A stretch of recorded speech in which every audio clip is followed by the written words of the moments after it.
بسم الله والصلاة والسلام على رسول الله. ازيكم يا حبايبي؟ عاملين ايه؟ يا رب دايما تكونوا في احسن حال ان شاء الله.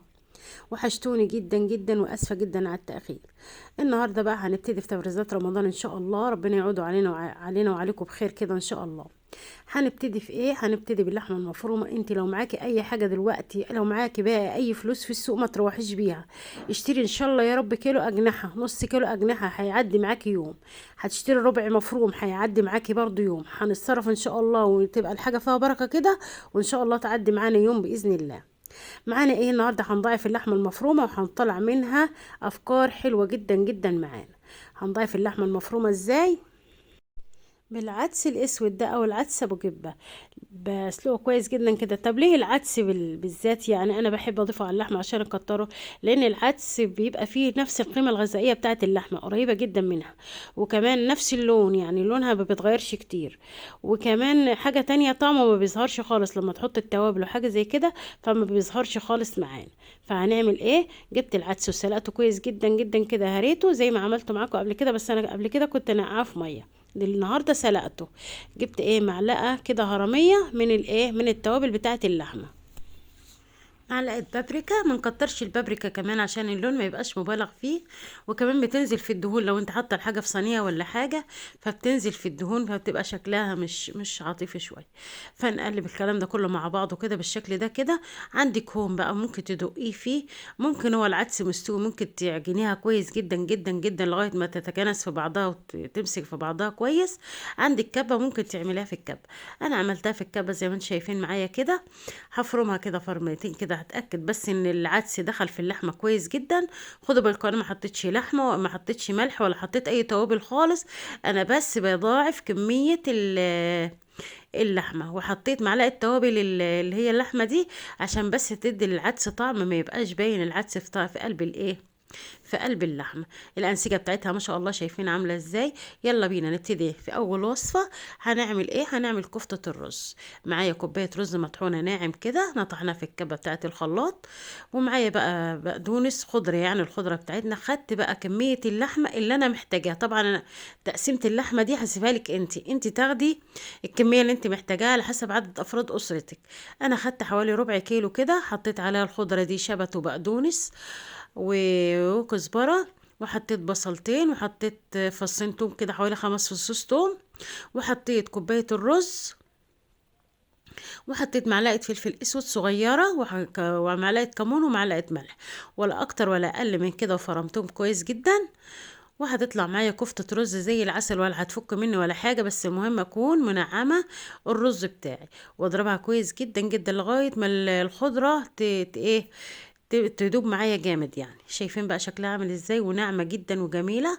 حسيته طرية شوية، هسيبوها بس في التلاجة، هي على طول يعني هتتماسك. عملتها بقى بالشكل ده كده. هحطها في بولة كده واحطها في التلاجة على ما اخلص بقية الوصفات بتاعتنا. تاني وصفة ايه؟ معايا حوالي نص كيلو بصل كده، ومعايا ربع كيلو فلفل حامي على بارد. هحطهم في الكبة عندي كده زي ما انتم شايفين معايا.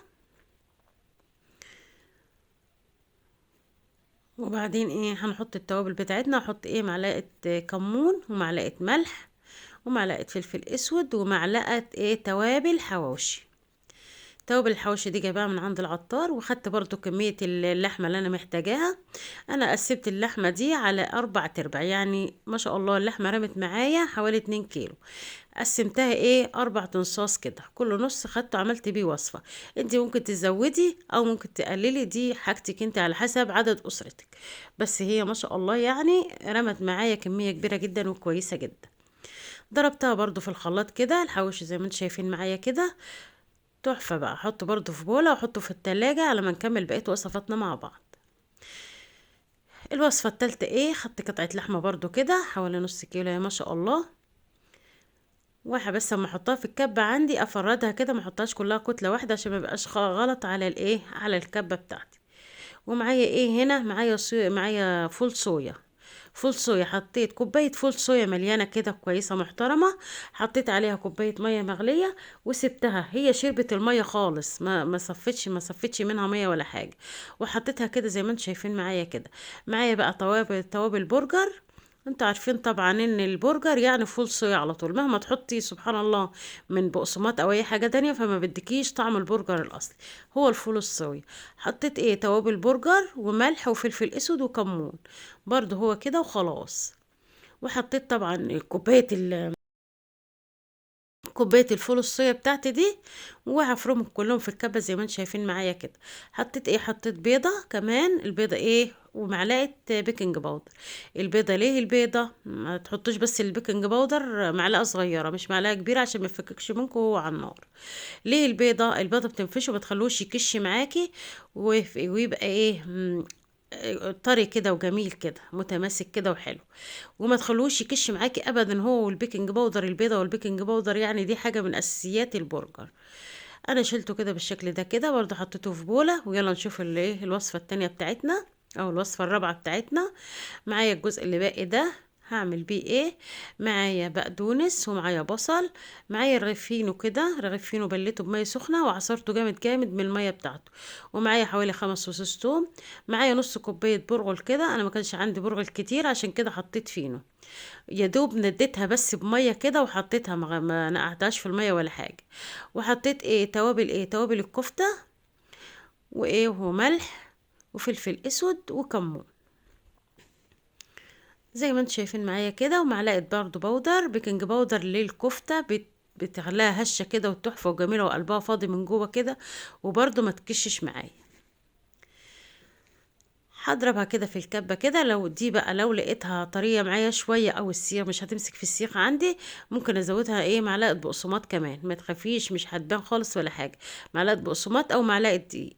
عندك لقيتيها اللحمة كده ماسكة نفسها ومتماسكة وحلوة كده، ايه هتسيبيها زي ما هي كده عشان بس ما تفكش معاكي في الكيس. انا كده هصبعها بقى ونشوف هنعمل ايه تاني مع بعض. شايفين بقى العرق بتاعها، الانسجه بتاعتها ما شاء الله عامله ازاي، ولا كأن فيها حاجه خالص، لحمه لحمه يعني.